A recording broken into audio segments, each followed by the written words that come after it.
determine if correction action is required first. If there's no violation, there's no corrective action needed. And if there is a violation, as I mentioned earlier, whatever remedy the company puts into place has to be designed to prevent future occurrences of similar conduct to mitigate legal risk. In most of my investigations, I am asked, are there changes we should make even if you don't find a violation, or changes we should consider?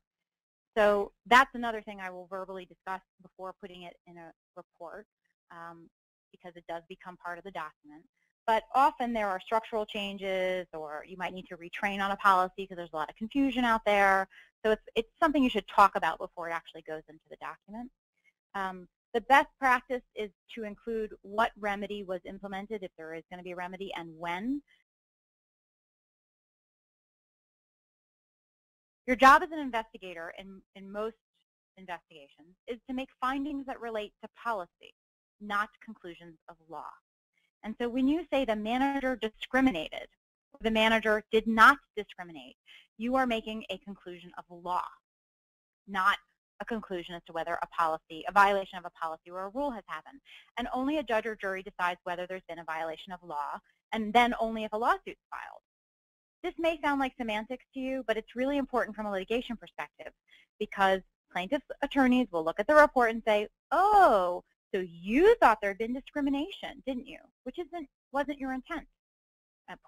Likely wasn't your intent. But your job is to find out whether there's been a violation of company policy. And if you make conclusory statements about violations of law, into hot water down the line. And it's not really what you're doing. The second part about conclusory statements, and this goes to the second one, is your job is to make a finding of fact and provide the facts that support the conclusion reached. So just saying, so even if you were to say, Susie Q violated the discrimination policy, period. I mean, that's an okay sentence as long as it's after a long list of facts that got you there. Typos and errors.